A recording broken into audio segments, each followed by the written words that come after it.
আমি নির্বাচনটাকে দেখি যে বর্তমানে একটা আমরা ক্রান্তিকালের মাঝখানে, যেটা চরম অবস্থায় আমি যেটাকে বলি যে এক ধরনের মব সংস্কৃতি এখন বিরাজমান। চর্চায় আজকে আমাদের অতিথি অর্থনীতিবিদ ও শিক্ষাবিদ ডক্টর সেলিম জাহান।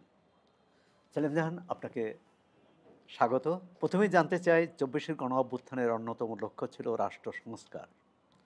সেই সংস্কারের মধ্যে নিশ্চয়ই অর্থনীতিও ছিল। গত ১৪ মাসে সরকার কি অর্থনৈতিক সংস্কারে কোনো কার্যকর পদক্ষেপ নিতে পেরেছে কি?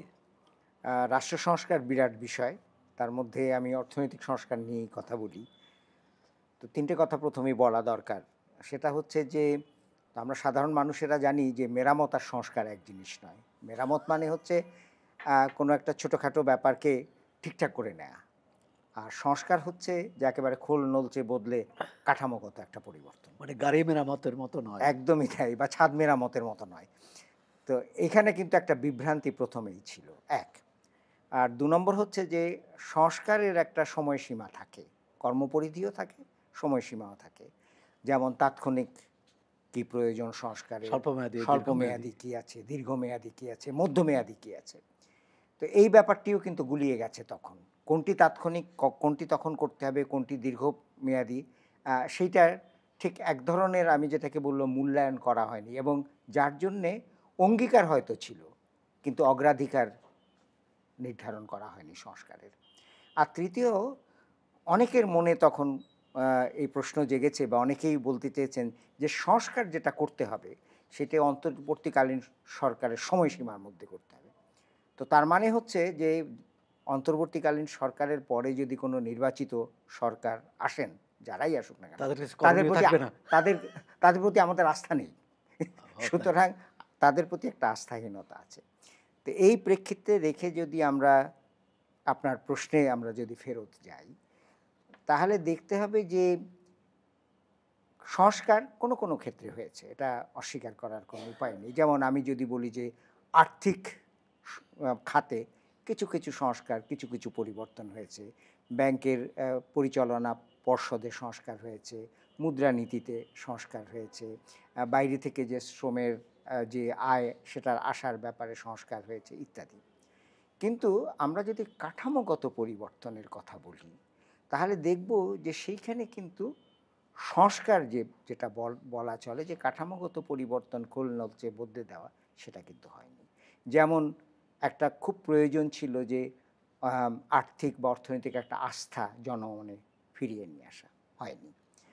সেই সময় যদি মনে থাকে আপনার, মূল্যস্ফীতি ছিল একেবারে মানুষকে মানে খুব নাভিশ্বাস উচ্চ তুলে উচ্চ দিয়েছিল। হ্যাঁ, মূল্যস্ফীতি ছিল। তো সেখানেও কিছু আমি বলবো প্রাতিষ্ঠানিক সংস্কারের প্রয়োজন ছিল। শুধু মুদ্রানীতি এবং রক্ষণশীল মুদ্রানীতি দিয়ে মূল্যস্ফীতি কমানোর যে প্রচেষ্টা সফল হয়নি। তো সেখানেও কোনো অথবা প্রাতিষ্ঠানিক ব্যয় হয়নি, কমিয়ে। বা ব্যয় কমিয়ে, এটা আমি এর মধ্যেই আসতে চাচ্ছি। মনে আছে যে তখন বারবার বলা হচ্ছিল যে আমরা ব্যয় সংকোচন করব। আমরা বিশাল বিশাল যে প্রকল্প আগে নেওয়া হয়েছিল সেই জাতীয় প্রকল্প আমরা নেব না। আমরা সঞ্চয়ের হার সেটাকে বৃদ্ধি করব, হয়নি। আ আমি আর্থিক সংস্কারের আরেকটা দিক রয়েছে, যেমন কর নীতিতে কোনো পরিবর্তন হয়নি। আমরা বলেছিলাম যে আমাদের যে কর যেটা আহরণ করি সেটা বেশিরভাগই আমরা প্রত্যক্ষ কর থেকে আহরণ করব, যেটা অন্যান্য দেশের তুলনায় আমাদের দেশে অত্যন্ত কম। ভারতে, শ্রীলঙ্কায় মোট করের ১৬% আসে প্রত্যক্ষ কর, আয়কর থেকে। আমাদের আসে ৭ কিংবা ৮%, বাড়েনি এত বছর। সুতরাং কার্যকর পদক্ষেপ যদি আমরা বলি, তাহলে কোনো কোনো ক্ষেত্রে, কিছু কিছু ক্ষেত্রে সংস্কারের চেষ্টা হয়েছে, কিছু কিছু ক্ষেত্রে পরিবর্তন হয়েছে, কিন্তু কাঠামোগত পরিবর্তন, খোল নলচে বদলে দেওয়ার মতো সংস্কার সেটা হয়নি। আপনার কথা ধরে সূত্র ধরে যদি বলি যে হ্যাঁ, অর্থনীতির বেশ কিছু সূচকে সাফল্য আছে। যেমন রপ্তানি আয়, প্রবাসী আয়। কিন্তু ব্যর্থতার পাল্লাই তো বেশি ভারী দেখছি।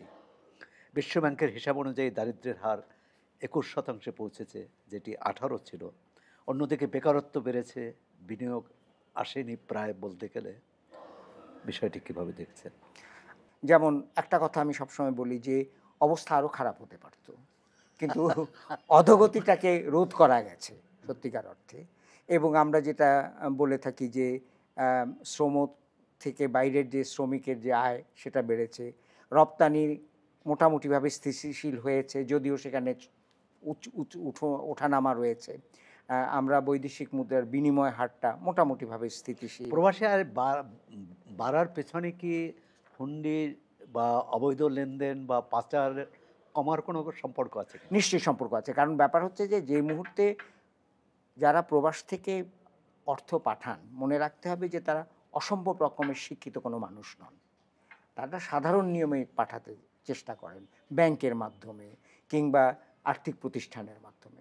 তো এখন যদি আর্থিক প্রতিষ্ঠান এবং ব্যাংকগুলো ভালোভাবে কাজ করে, তাদের যদি সেটা আস্থা অর্জন করতে পারে আমাদের প্রবাসী যে শ্রমিকরা যারা আছেন, তাহলে পরে নিশ্চয়ই হুন্ডির মাধ্যমে তারা পাঠাবে না।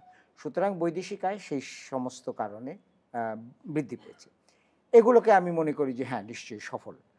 আমরা আগে থেকেই দেখেছি যে বাংলাদেশে প্রত্যাশিত গড় আয়ু বর্তমানে ৭৪ বছর, ভারতে যেটা না ৭০, পাকিস্তানে যেখানে ৬৭, অনূর্ধ্ব শিশু মৃত্যুর হার আমরা কমিয়ে নিয়ে এসেছি ২১-এ প্রতি হাজারে, ভারত যেখানে ৩৪, পাকিস্তানে যেখানে ৬৫। তো এখন কথা হচ্ছে যে এই সমস্ত, কিন্তু এটা তো বিগত সরকারের সময়ই অবশ্যই অবশ্যই এই ধারাবাহিকতা ছিল। অবশ্যই, কিন্তু এই বর্তমান সরকারের সময়েও বৈদেশিক মানে যে আয় যেটা, সেটা যেমন বেড়েছে, রপ্তানি যেটা আমি বললাম যে মাঝে মাঝে উপরে উঠে যায়, মাঝে মাঝে নিচে নেমে যায়, কিন্তু মোটামুটিভাবে একটা স্থিতিশীল স্থিতিশীলতা অবস্থায় আছে। আছে। ব্যর্থতার কথা যেটা আপনি বলেছেন, আমি এটাকে বলি যে ঘাটতিটা বড়। আপনি শুধু একটা মাত্র সূচকের কথা বলেছেন, সেটা হচ্ছে দারিদ্র্য, এবং বলেছেন যে 18% থেকে এটা 21% বিশ্বব্যাংক বলছে যে 21%-তে বেড়ে গেছে। আপনি যদি দারিদ্র্যের চাইতেও বড় কথা হচ্ছে অসমতার দিকে তাকান, বৈষম্যের দিকে যদি তাকান, সে অসমতা এবং বৈষম্য অনেক বেড়েছে। আমরা অর্থনীতিবিদেরা সাধারণত বৈষম্যের দিকে তাকানোর সময় সাধারণত সম্পদ বা আয়ের বৈষম্যের কথাই বলি। আসল বৈষম্যটা হচ্ছে সুযোগের বৈষম্য। শিক্ষাক্ষেত্রে সুযোগের বৈষম্য আছে, স্বাস্থ্যক্ষেত্রে সুযোগের বৈষম্য আছে। শিক্ষা এবং স্বাস্থ্যক্ষেত্রে ত্রিধারা, চতুর্ধারার শিক্ষা এবং স্বাস্থ্য ব্যবস্থা আছে। একেবারে ধনিক শ্রেণীর জন্য একটা, একেবারে দরিদ্র শ্রেণীর জন্য একটা। বৈষম্য অনেক বেড়ে গেছে। আমরা অর্থনীতিতে যদি ঘাটতির কথা বলি, অর্থনৈতিক আস্থা অর্জনের জন্যে, অর্থনীতিতে গতিময়তা সৃষ্টি করার জন্য যে জাতীয় পরিবেশ দরকার, সেই পরিবেশ নেই। বিনিয়োগের কথা আপনি উল্লেখ করেছেন যে বিনিয়োগ আসছে না। বিনিয়োগ কী করে আসবে? বিনিয়োগ তো শুধুমাত্র অর্থনীতির দিকে তাকিয়ে বিনিয়োগকারীরা বিনিয়োগ করেন না।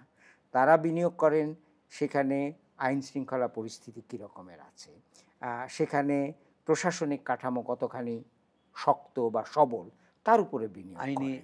আইনি সুযোগ সুবিধা কতখানি রয়েছে, বিনিয়োগকারীর বিনিয়োগ তার নিরাপত্তা আছে কিনা। আজকের বাংলাদেশে বর্তমান সময় সহিংসতা, সংঘাত এবং সেই সঙ্গে সঙ্গে অন্যান্য যে সমস্ত সামাজিক অসুবিধাগুলো এত বেশি পরিমাণে বেড়ে গেছে, যেটা চরম অবস্থায়, আমি যেটাকে বলি যে এক ধরনের মব সংস্কৃতি এখন বিরাজমান। তো এটা যদি চলতে থাকে, তখন তো বিনিয়োগকারীরা শুধু হতাশ হবেন না, বিনিয়োগকারীরা আতঙ্কিত হবেন। এবং সেটা শুধু বিদেশি বিনিয়োগকারীর জন্য নয়, স্বদেশীয় যারা ব্যবসা বাণিজ্য করেন, সাধারণ ব্যবসা করেন, সাধারণ পুঁজি যাদের, সাধারণভাবে যারা তাদের অর্থনৈতিক কর্মকাণ্ড করেন, তারাও তো এখানে বিনিয়োগ করতে চেষ্টা করবেন না। সুতরাং আমি মনে করি যে অর্থনীতিকে স্থিতিশীল শুধু নয়, অর্থনীতিতে একটা গতি সঞ্চার করা, যে গতিটা পরবর্তী সময় জনপ্রতিনিধিত্বশীল একটা সরকার আসতে পরে আরও সামনে নিয়ে যেতে পারবে, সেই জায়গাটাতে একটা বড় রকমের ঘাটতি। এই যে প্রত্যাশা এবং বাস্তবতার যে বিরাট ঘাটতি, এর পিছনে কি অন্তর্বর্তী সরকারের অভিজ্ঞতার অভাব, কোনো উপদেষ্টার দক্ষতার অভাব, এটা কি কাজ করেছে বলে মনে করেন? আমি এটা দুই দিক থেকে উত্তর দিতে চেষ্টা করি। একটা হচ্ছে যে এই যে ঘাটতি যেটা হচ্ছে, সেখানে একটা কারণ হচ্ছে যে আসলে অর্থনৈতিক সংস্কার বা অর্থনীতিতে পরিবর্তনের ব্যাপারটি অন্তর্বর্তীকালীন সরকারের অগ্রাধিকার পায়নি। আমরা বেশ কিছুদিন যাবৎ লক্ষ্য করেছি যে রাজনৈতিক বিষয়ে তাদের যতখানি উৎসাহ এবং তারা যতখানি সময় ব্যয় করেন এবং মনোযোগ দেন, সেটা কিন্তু অর্থনৈতিক সংস্কারের ক্ষেত্রে হয়নি। এবং এই অভিযোগ শুধু আমি করছি না, এই অভিযোগ যারা অর্থনৈতিক সংস্কার কমিশনের সঙ্গে যুক্ত ছিলেন, তারাও কিন্তু এই কথা বলেছেন যে তাদের সুপারিশের দিকে নজর দেওয়া হয়নি। সম্প্রতি অর্থনীতিবিদ দেবপ্রিয় তিনি ভট্টাচার্য এই অভিযোগ করেছেন, কমিশনের নেতৃত্ব দিয়েছেন। তো তো তিনি এটা বলেছেন। আপনার দ্বিতীয় যে প্রশ্নটি সেটা হচ্ছে যে যারা উপদেষ্টা পরিষদে আছেন, আমি মনে করি যে তাদের দক্ষতা নিয়ে কোনো কথা নেই। তারা ক্ষেত্রে অত্যন্ত দক্ষ, স্বনামখ্যাত, এবং তাদের সেই জায়গায় যোগ্যতার ব্যাপারে, যোগ্যতার বিচারে আমি মনে করি তারা যোগ্য ব্যক্তি। কিন্তু কথাটা হচ্ছে যোগ্যতা এবং অভিজ্ঞতা এক জিনিস নয়, এবং যার জন্য বিভিন্ন সময় আমরা দেখেছি যে রাষ্ট্র পরিচালনার ক্ষেত্রে, প্রশাসন পরিচালনার ক্ষেত্রে বিভিন্ন উপদেষ্টার বিভিন্ন রকমের ভাবভঙ্গি দেখা গেছে। সবিরোধী হ্যাঁ, নিশ্চয়ই। কথাবার্তা সেটাও এটাও আমরা আমরা দেখেছি। দেখেছি। আর দ্বিতীয় কথা হচ্ছে যে যারা উপদেষ্টা পরিষদে আছেন তারা রাজনীতির লোক নন। আমরা মনে করি যে তাদের কোনো রাজনৈতিক স্বার্থও নেই। এ জাতীয় একদল মানুষের কাছে সাধারণ মানুষের প্রত্যাশা কিন্তু অনেক। যেমন তারা এই উপদেষ্টা পরিষদের কাছ থেকে প্রত্যয়, নানান রকমের অঙ্গীকার, বলিষ্ঠতা এবং বেশ গঠনমূলক শক্ত অবস্থান বিভিন্ন বিষয়ে তারা কিন্তু প্রত্যাশা করেন সাধারণ মানুষ। তো যখন সেটা না ঘটে তখন খুব স্বাভাবিকভাবেই সাধারণ মানুষ বিভ্রান্ত হয়, এবং তখন উপদেষ্টা, এবং সবার ক্ষেত্রে এটা প্রযোজ্য নয়, কিন্তু কোনো কোনো উপদেষ্টার ক্ষেত্রে কার্যকারিতার ব্যাপারটি প্রশ্নবিদ্ধ হয়ে দাঁড়ায়। স্বল্পোন্নত দেশ থেকে উন্নয়নশীল দেশে উত্তরণের কথা ছিল 2026 সালে। অনেক ব্যবসায়ী এবং নীতি নির্ধারকদেরও কেউ কেউ আরও 2 বছর পিছিয়ে দেওয়ার কথা বলছেন। তাতে বাংলাদেশ কি লাভবান হতে পারে, না আরও নতুন ঝুঁকিতে পড়বে? এই ব্যাপারটির একটা ব্যবসায়িক মহলের স্বার্থ আছে, আর এই ব্যাপারে রাষ্ট্রের একটা অবস্থান আছে। রাষ্ট্রীয় অবস্থান বা রাষ্ট্রীয় ঘোষণাপত্রের দিকে যদি তাকাই, তাহলে কিন্তু রাষ্ট্র সবসময় বলেছে, বা সরকারও সবসময় বলছেন যে 2026 সালেই এই উত্তরণটি হবে। তাহলে পরে এটাকে পিছিয়ে দেওয়ার কথা বলা হচ্ছে কেন? এখন এই উত্তরণের কথা কিন্তু নতুন নয়। না, 2018 সালে, বহু 18 সাল আগেই, থেকে 18 সাল থেকে 18 সালেই কিন্তু বাংলাদেশ এই উত্তরণের জন্য যোগ্যতা অর্জন করেছে, এবং তার পরবর্তী সময়ে এই উত্তরণকে পিছিয়ে দেওয়া হয়েছিল কোভিড কালে, এবং সেই কারণে এটা পিছিয়ে গেছে।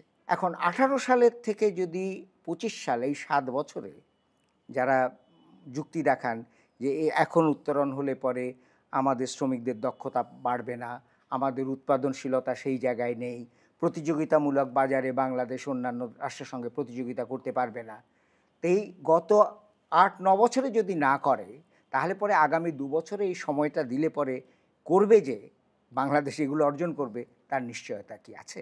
নিশ্চয়তা নেই। আচ্ছা, কি ঝুঁকিতে পড়তে পারে যদি উত্তরণটি এই আগামী বছরই হয়? উত্তরণটি আগামী বছরে শুধু নয়, উত্তরণটি যদি 2028 সালেও হয়, তাহলে ঝুঁকির কথা তো আমরা জানি যে কী কী ঝুঁকি বা কী কী অন্তরায় সেখানে থাকতে পারে। একটা হচ্ছে যে স্বল্পোন্নত দেশ হিসেবে আপনি কতগুলো সুযোগ সুবিধা পান বিশ্ববাজারে। যেমন আপনি যখন ঋণ গ্রহণ করেন তখন খুব অল্প সুদে আপনি ঋণ পান, আপনি অনুদান পান স্বল্পোন্নত দেশে। আপনি যখন বিশ্ববাজারে রপ্তানি করেন তখন শুল্কের একটা বিরাট সুবিধা, ছাড় আপনি পান। সুতরাং প্রতিযোগিতা করতে হবে, ঋণ পাবার জন্য প্রতিযোগিতা করতে হবে রপ্তানি বাজারে আপনার অংশটাকে নিশ্চিত করার জন্য। তো সুতরাং সেই ঝুঁকি তো সবসময় আছে, কিন্তু যে যুক্তিটা দেখানো হচ্ছে যে আগামী 2 বছর সময় পেলে আমরা প্রস্তুত থাকব, সেই প্রস্তুতির জন্য গত 8-9 বছর চলে গেছে, প্রস্তুত আমরা হইনি। সুতরাং আমাদের তো ঝুঁকি থাকবেই। আমাদেরকে কতদিন আমরা একটা সংরক্ষিত অবস্থার মধ্যে থাকতে পারব? কারণ এত যে স্বল্পোন্নত দেশ হিসেবে সংরক্ষিত একটা অবস্থার মধ্যে আমরা যে ছিলাম, তার একটা কারণ হচ্ছে যে এই সংরক্ষণটা দেওয়া হয়েছে যাতে আপনি প্রতিযোগিতামূলক দক্ষতা অর্জন করতে পারেন, উৎপাদনশীলতা বাড়াতে পারেন, শ্রমিকের দক্ষতা বাড়াতে পারেন। সেই কাজটি যদি আপনি গত 8 বছরে 10 বছরে না করেন, 2 বছর সময় দিলে সেটা নিশ্চয়তা তো কেউ দিতে পারে। আপনি দীর্ঘদিন ইউএনডিপির সঙ্গে কাজ করেছেন, ইউএনডিপি নীতি পরিকল্পনা প্রণয়নে মুখ্য ভূমিকা পালন করেছেন।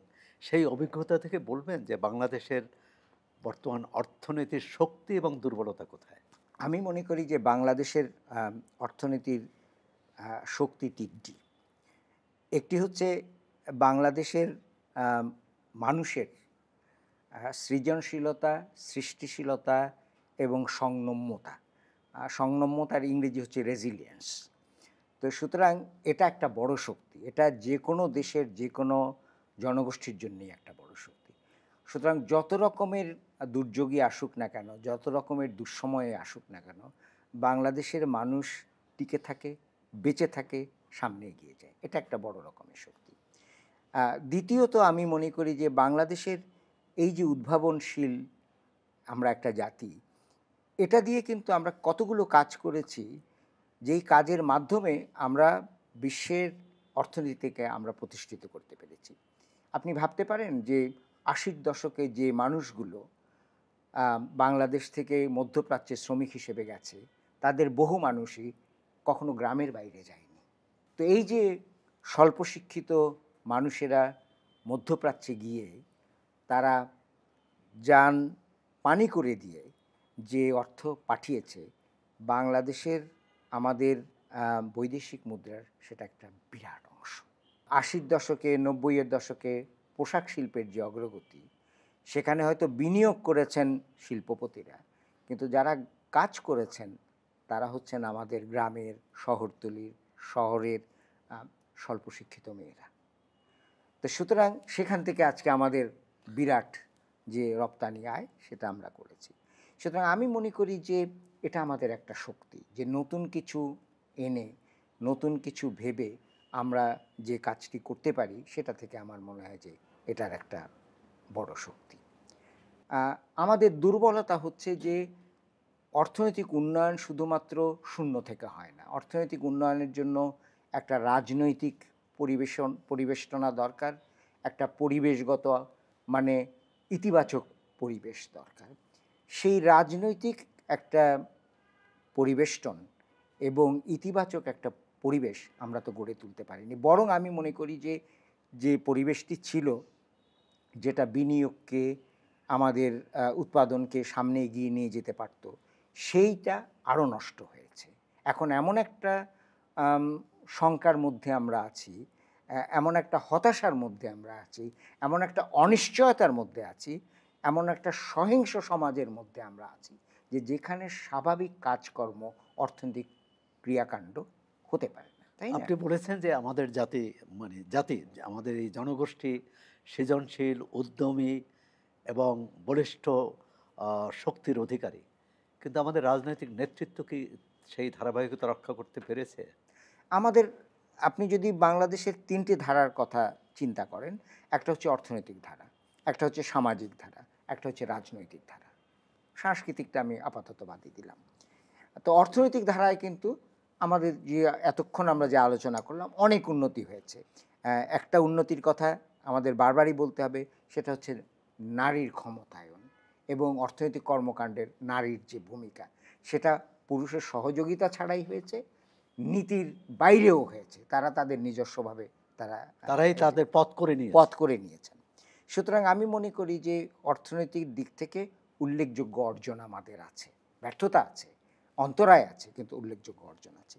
সামাজিক দিক থেকে বাংলাদেশের সমাজ, আপনিও জানেন আমিও জানি, পরিবর্তিত হয়েছে। সামাজিক মূল্যবোধ পরিবর্তিত হয়েছে, সামাজিক দৃষ্টিভঙ্গি পরিবর্তিত হচ্ছে। সবসময় যে ইতিবাচক দিকে পরিবর্তিত হয়েছে তা নয়, নেতিবাচকও হয়েছে। কিন্তু 70-এর 60-এর দশকে বাঙালি সমাজ আর 2025-এর বাঙালি সমাজ এক নয়, এটার মধ্যে নানা আছে।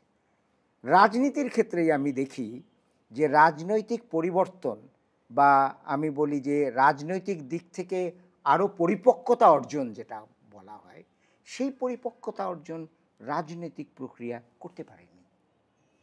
এবং যেহেতু সামাজিক পরিবর্তন এবং অর্থনৈতিক উন্নয়নের পেছনে রাজনৈতিক প্রক্রিয়া, সরকার, এরা একটা মুখ্য ভূমিকা পালন করে, অনুঘটকের ভূমিকা পালন করে, প্রত্যক্ষ ভূমিকা পালন করে, এখানে যেহেতু সেই পরিপক্কতা আসেনি, আমাদের রাজনৈতিক দল বা রাজনৈতিক প্রক্রিয়ার কথা শুধু আমি বলছি না, আমাদের রাজনৈতিক সংস্কৃতির মধ্যে আসেনি, গণতান্ত্রিক একটা সংস্কৃতি আমরা এখনও প্রতিষ্ঠিত করতে পারিনি।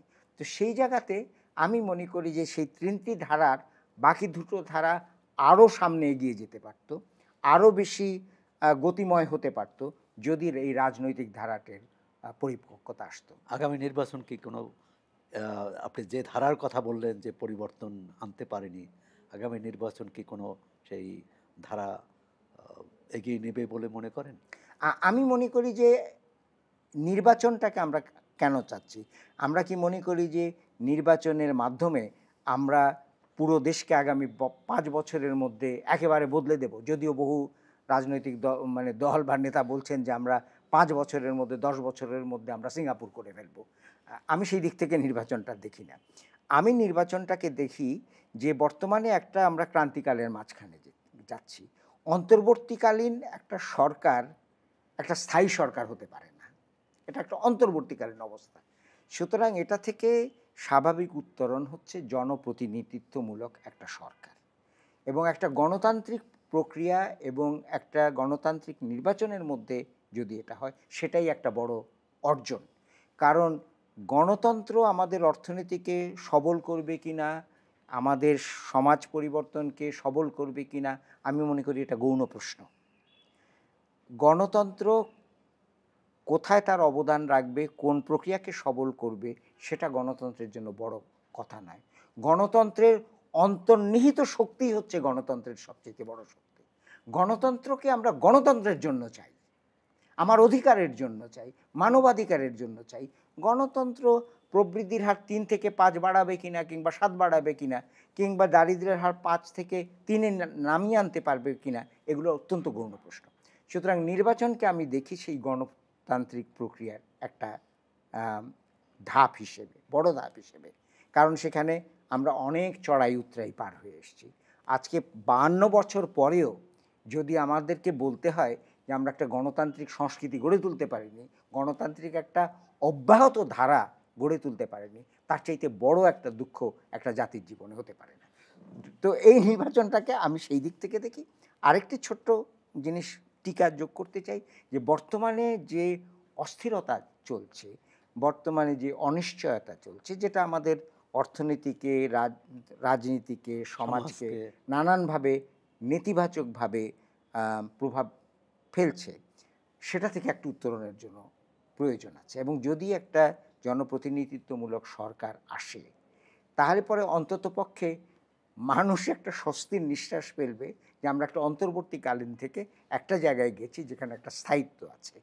তারপরে সরকার কি করবে না করবে এবং সরকার আমাদের কোন জায়গায় নিয়ে যাবে, সেটা সম্পূর্ণভাবে যে রাজনৈতিক দল সরকার গঠন করবে তাদের যে ঘোষণাপত্র, তাদের যে দৃষ্টিভঙ্গি, তাদের যে পথ চলার যে জাতীয় চিন্তাভাবনা আছে, সেটার উপরে নির্ভর করবে। ডক্টর সেলিম জাহান, আপনাকে ধন্যবাদ। আমরা এতক্ষণ কথা বললাম শিক্ষাবিদ ও অর্থনীতিবিদ ডক্টর সেলিম জাহানের সঙ্গে। আপনারা চর্চার সঙ্গে থাকুন, চর্চার আয়োজনে যুক্ত হন।